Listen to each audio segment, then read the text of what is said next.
ฟังเด้อขอสิเว้าเด้อเวลาก่อนสิเสียบน้ำทุกครั้งนะเจ้า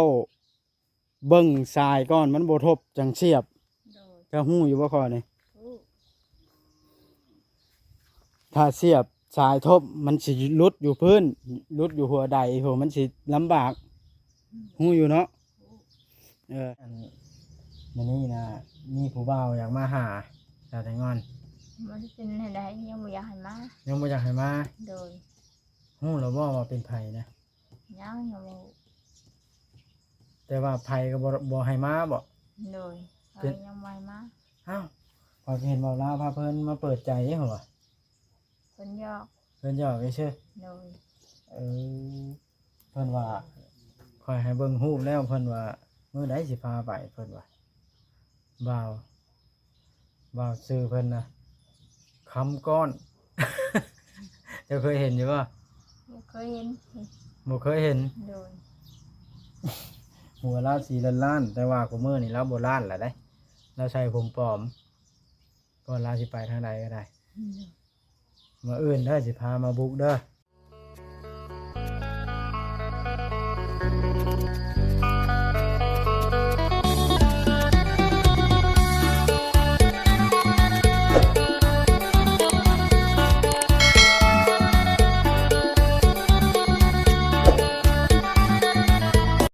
โดยพี่น้องเปิดภาพขึ้นกระดาษเฮือนชาวทั้งอ่อนลังสีฟ้าคักอลีเนี่ยเพิ่นมาอยู่เฮือนแม่เพิ่นบ่หรือว่าแนวได้แล้วก็สีเพิ่นก็สิได้มุงตุกอยู่พี่แล้ว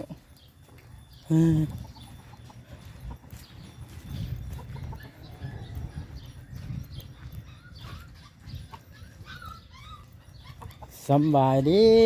ไปดิ ชาวทั้งอ่อนไปใช้มาเนี่ย ดิย่างเมื่อไรคุณ เอ้าเมื่อเพิ่นหรอบ่ เมื่อไรเดี๋ยวจะมาหรือย่างเมื่อไร เบิ่งไปหาเพิ่นกัน เออ อืมว่าเพิ่นอยู่พี่สะดอกมันย่างมาพี่อ่าไปยินดีกับสาวแตงอ่อนก่อน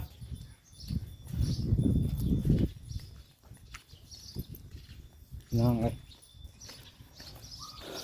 โอ้นกหลายโอ้รถมาจอดอยู่นี่โอ้รถบ่จอยมาจอดอยู่นี่เนาะนี่บ่จอยเพิ่นไปใส่เด้บ่าแล้วคือเห็นรถเพิ่นอันนี้โอ้โชว์พี่น้องเอ้ยบ่จอยซะแนวบ่อยู่ได้เห็นแต่รถต้องถามสาวแตงอ่อนอืมน้ำก็ยังคือขุ่นบาดนะฮะภาษาแตงอ่อนโอ้ตัวได้กระเทิบออกมาอีกสำบายดีสาวแตงอ่อน สบายดี ว้าจะเฮ็ดหน้าขาวเป็นแว่นอยู่แท้บัดนี้ฮะแปลกอีหลี อาบน้ อาบน้ำทาแป้งบ่ ำมาแล้ว คือหน้าขาวแท้สบายเนี่ยฮะน้องอ้อยไปใช้ อ้อยไปนำนาชาวเพิ่น สบายดีอีกครั้งหนึ่ง สบายดี โอ้โถคือคักแท้บานเนี่ยชาวแตงอ่อนฮะอืมบ่ฮู้ว่าบ่บานนะ ไม่ได้หัว หรือผลบ่ทันลอง เพิ่นยังไม่ทันตก ไปข้าวมุงแล้วนี่ได้ โดย เอาคักอลิบานเลยเนาะคักกว่าสังกะสี โดย เลยโอ้ถ้าว่าจุดทานนะ สบายไปนำนา ถ้าว่าเพิ่นไปทำงานรับจ้างเพิ่น โดย ขอยมีแนวสายแตงอ่อนได้มาเนี่ยสิมาถามเจ้าเพราะว่าสิพาผู้บ่าวมาหา ไป บ่าวก้อนจะเคยเห็นเนาะ เจ้าเหรอไม่เคยเห็นแต่ในคลิปนั่นแหละ เราว่าโอ้ยอยากไปหาชายแตงอ่อนว่าสิให้ละมาอยู่บ่ล่ะ มาแล้ว ฮะ มาแล้ว เป็นได้ยังว่าบ่แล้วมีผู้ในใจอยู่บ่ บ่มี เอ้าข้อยคือเห็นว่าลำเพิ่นมาเปิดใจซะ เ แล้วมาหยอกซื่อๆนะ แล้วว่าสาวแตงอ่อนพร้อมที่จะเปิดใจอ่าสามีว่า เราหยอก แล้วหยอกใช่ป่ะ เลย แต่ความเป็นจริงแล้วเด้ จริงก็เมา เจ้าบุท่านเด็กเอาบ่ ยัง เออเฮ้ยเอาลำเพิ่นตัวไอ้เสือสะเนาะคือเห็นเปิดใจเสันดอกเลยว่าสิพาอันตุก้อนมามันนี้มันค่ำเลยบริพามา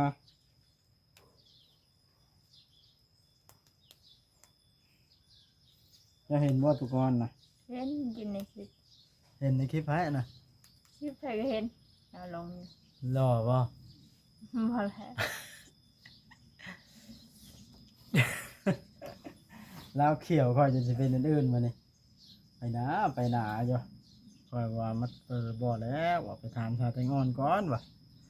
เราอนุญาตจังมาพามาว่ะเราบ่อนุญาตให้สิพามา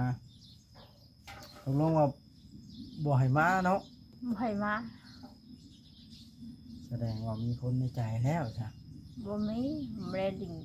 ไม่ได้ไปลินใหญ่ บ่ได้ไปลิ้นใส่ เลย อืมว่าแล้วก็ค่อยคือเห็นรถบ่าวจอยชาแนล จะเป็นไปใหญ่เป็นขับรถไป เพิ่นมาจอดไว้อยู่ชื่อบ่ เลยไปกับไปเบาเพิ่นกับเบาโบลี่ ฮะ เบาลี่ เมาลี่นั่นแหละเมาลี่อยู่เฮือนพวกไปโทรเบิ่งกินได้ ไปเห็นเขาออกไปหมดแหละ อืมแสดงว่าไปก็บ่าวลาวพาเพิ่นสองคน แม่ อืมเดี๋ยวเพิ่นจอดรถไว้นี่ เลย อืม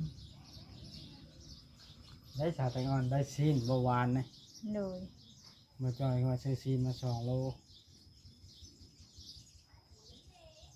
สิช่องโลน แล้วบ่อยู่บ่ ไม่ได้อยู่วัน อืมมานี่คืออยู่ซะ อยู่ช่องเพิ่นสั่งความมาให้อยู่มันนี่เลยอยู่ โอ้บ่าวจอยเพิ่นว่าสร้างความไว้ให้อยู่ เลย โอ้อืมว่าบานเป็น เพิ่น ก ต่อ ว้าง ทอใหายก็ยังบ่ได้ ฮะ บ่จอยต่อทอใหายก็บ่ได้พอดีมือเลิกเลยอย่าเลย มือไผเลิก บ่จอยนั่นแหละ อ๋อ มันเป็นต่อเพิ่นว่า มันบ่เป็นต่อได้ใช้อ่ะนะ เด้เสียบใส่นั่นแหละ เจ้าเฮ็ดบ่เป็นบ่ บ่เป็น เออ แล้วก็เผานั้นหน่อยหนึงมันบ่ได้ก็อย่ามือเพิ่นจะว่าลอก คือสายน้อยพุ่นเนาะ เลย หรือว่าใดมันน้อยพุ่นบ่ ใช่เนาะ มันน้อยพุ่นมันแค่ใดเนาะอืมอะไร เอา อยู่ ทอนั้นให้ยังบ่ได้ น้ำจังแห้งมาคอยสิต่อให้นี่เอาถือเอาฟองมา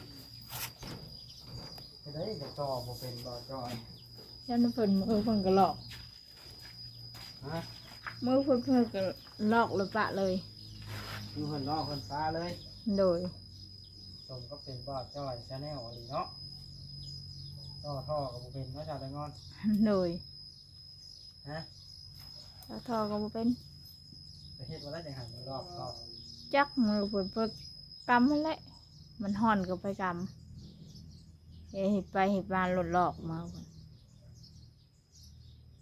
มันฮ้อนกับกำ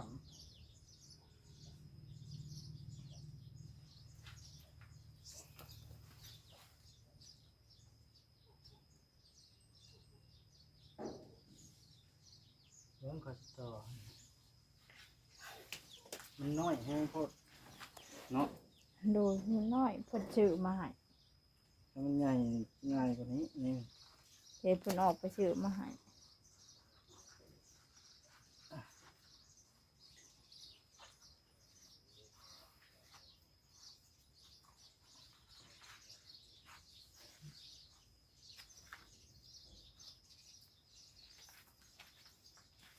ใช้กับไอ้นี่บ่น้ำเจ้านี่ บ่มี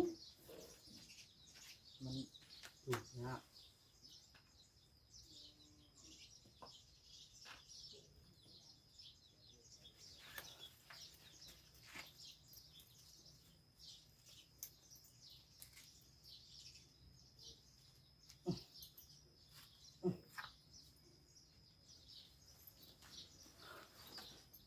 เฮ็ดบ่เป็ดบ่เพิ่นว่า โดย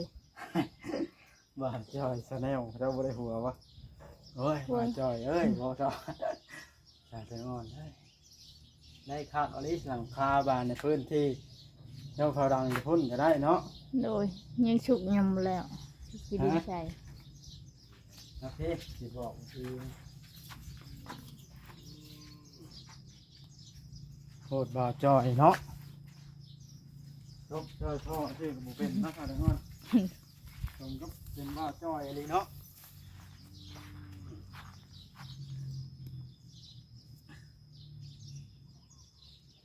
บ่าวบ่จอยนี่เฮ็ดเป็นบ่คนบ่าวบ่จอยนี่ฮะ เป็น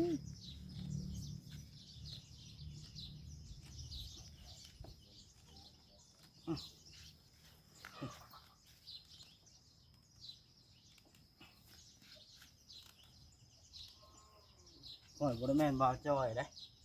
แต่งอนเด้จะฮู้อยู่บ่ ผู้ บ่าวหยังซะก่อยน่ะ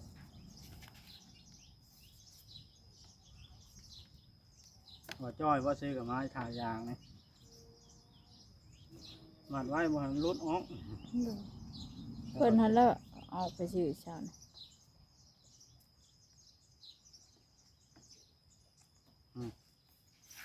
เวลาอันนั้นบ่นี่ฟังเด้อขอยสิเว้าเด้อเวลาก่อนสิเสียบน้ำทุกครั้งนะเจ้าเบิ่งทรายก่อนมันบ่ทบจังเสียบ โดย เจ้าฮู้อยู่บ่ข้อนี่ ผู้ ถ้าเสียบทรายทบมันสิหลุดอยู่พื้นหลุดอยู่หัวใดโหมันสิลำบากฮู้อยู่เนาะกันฮู้แล้วอันนั้น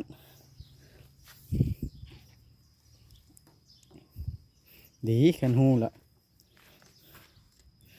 บ่าวจ้อยเพิ่นน่ะให้นี่ได้ล่ะเสียบมันก็ดงแล้วบัดนี้เนาะฮะโอ้สร้างเป็นเลยบ่าวจ้อยนี่เนาะผมก็เป็นกิ๊กชาวแตงอนเลย FC เว้าคอยเห็น FC คอมเมนต์คอย หยอกชื่อได้ชาวแตงอนนะโอ้มุ้งไหม้เครื่องมากลางอยู่นอกอันนี้ กาวมันหอนเลยออกทางนี้เนาะ ฮะ มันหอน นอนอยู่นอกบ่เดี๋ยวนี้ โดย โอ้ยบ่ได้มีพัดลมบ่จังหว่ามากลางอยู่นอก มีพัดลม บ่มีพัดลมซ้ำ โดย ขอยสิบอกเจ้าต้องบอกเบาจ้อยบอกแล้วแหละ ยัง บ่ได้บอกซ้ โดย ำเอ้ยมันก็บ่เป็นแล้วนอนฮ้อนต้องบอกเบาจ้อยเด้อ โดย เห็นลามาตอนแรงก่อนบ่ เอ้า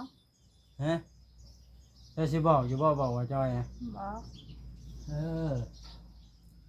โอ้ยเบาจ้อยเอ้ยสิดอกข่อยฮ้อนสิดอกแบบนั้นไหมเห็นบ่ทันหมอเราบอกว่าเราฮ้อนมีคนมาใส่เร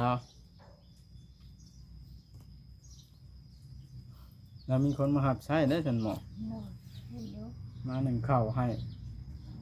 ล้างห้องน้ำกวาดเฮือนเฮ็ดกินเฮ็ดอยู่ เห็นอยู่เป็นเข้ามา เห็นอยู่เนาะ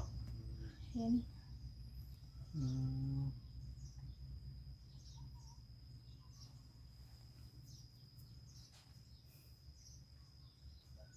เฮ้ยไผเป็นโรคผือนะคือมาถิ่มไว้แบบนั้น ไม่เท่า ไม่เท่า โดย โอ้บ้านนี้ท่อยางในเทิงบ่ห้องน้ำนะ กาย กายแล้วสิเอาจ่อไปเห็นยังยาวไทยซะ ต่อ เอาทั่วเดินบ่ ว่าเพิ่นโหดพักเพิ่นมีเพิ่นว่า อืม เพิ่นชื่อมหาฉัน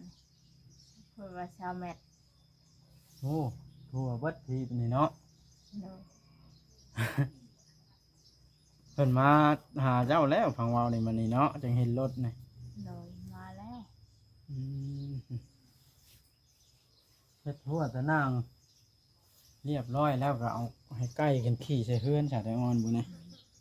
เป็นอันนี้ ไปเฮือนมาถามมากิน อ่า ไปกินไก่ คุ น้อ มื้อย นะ นี่นึ่งข้าวกินเองบ่คุมื้อนี่ โดยนั่งกินเอง อ่าตีนไข่เฮ็ดแห้งไว้อยู่บ่ เฮ็ด เฮ็ดแห่งอันนั้นฝากมึงให้น้องอ้อยแน่ ฝากมาให้น้องอ้อย โดย ให้เป็นผู้เมือจังฝากได้ ตามันมาได้มาเอาหลาน เอาน้องอ้อยน่ะเมื่ออยู่น้ำเอื้อทุกตาเด้นี่ โดย แล้วจะนอนก็ไปในเฮือนนี่ นอนเพลียว สร้างว่าแทบบ่จอยมาแวะกลางคืน เราบริแวณน่ะ อ้าวก็เห็นคลิปเราอยู่ เห็นมามอบเงินให้สร้างเพิ่น หยอกมันจื้อซะแต่ก็แล้วเจ้าก็ได้ เจ้าก็สร้างให้แท้นอนผู้เดียวเจ้ากูมานอนเฮือนนะแม่สร้างน้องอ้อยมาแต่ดำนาน อนนี่แล้วนอนนี่ก็บริยาน เจ้าคือบ่ไปดำนาน้ำอันน้องลูกตาซะนะ ไม่ไปปะเฮือนไปทำปะเฮือนเราไปยัง เดี๋ยวพอได้ข้าวมากิน ไปมัน ปล่อยให้น้องอ้อยไปมันสิดำเป็นบ่น้องอ้อย ไปไป หรือบ่ได้ไปดำนาบ่ ไม่ไปไปอย่าไปเดี๋ยวไม่เช้าก็ซื้อไปเนาะ ว้าวอยู่ไปเล่นไปซื้อเนาะ พอให้เขาใช้เอานั่นเอานี่ให้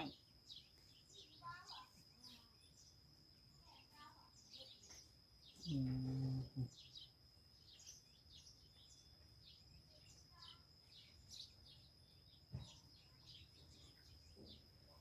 ฮดฮักฮดนี่แนวไหนยามฝนเนาะตาแตงอ่อน โดยไม่ได้หดดอกยาม มี นี้ โอ่งอยู่ว่าอยู่ในล่ะ นี่ ได้น้ำเข้าไปล้างน้ำข้างในให้สะอาดเด้อ โดย อืม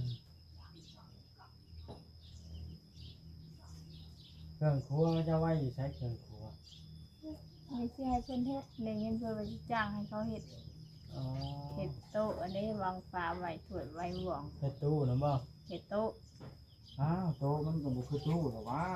โต๊ะมันอัดบ่ได้เลย เพื่อไว้ให้โต๊ะ ต้องตู้หรอกว่าแล้วแต่เพิ่นแล้วว่าเพิ่นความคิดเห็นเขาให้ โดย มันจังอัดได้ ตอนนั้น ไก่ แบบ กามาแมวบ่ค่อยความสมมุติเฮา บ่จอยมาให้เขาเฮ็ดห่านเพิ่นว่าเฮ็ดโต๊ะเฮ็ดห่านไว้หม้อไว้ถ้วยว่ะ อืม เพิ่นมาจ้างให้เขาเฮ็ดห่านให้ เสานี่ไผเอามาซะนี่ลุงแหล่บ่ จ้างเขาเฮ็ดให้ จ้างเขามา โดย เสาไม้แดงคักได้นี่เนาะ โดย ดี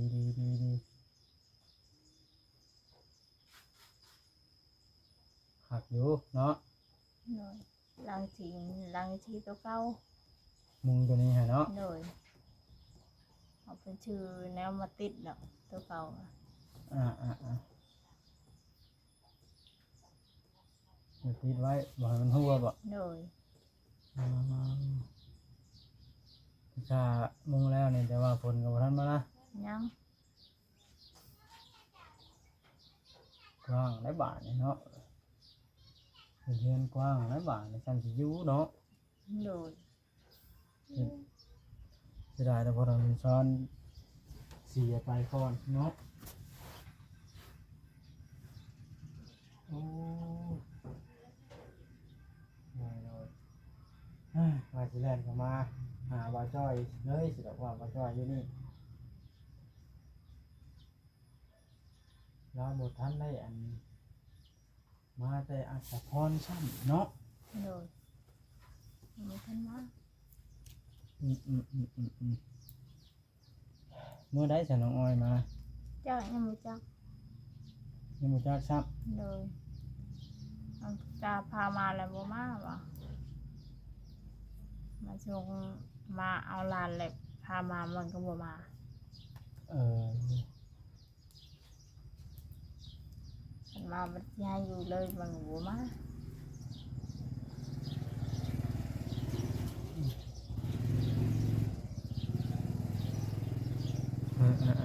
ไผอ่ะนะ น่ะเอ้ยน้องเอ้ยตีนั่นแหละ วันนี้ว่าจูดเถียงน้องจ้อยนะ นั่นแหละ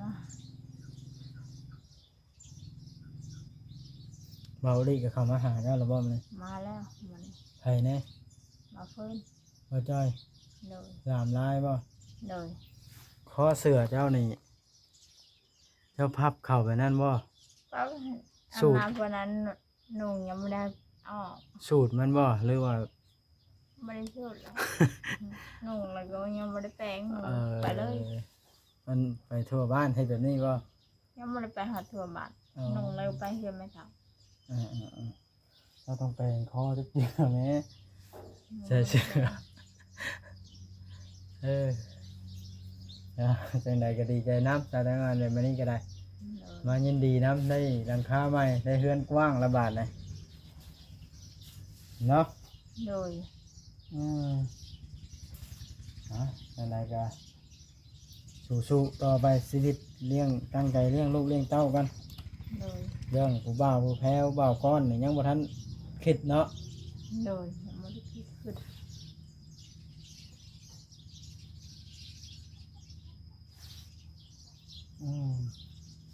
เอาโอเคค่ะทั้งนั้นก่อนสิจบคลิปลงแล้ว โดย สำบายดี ไปดี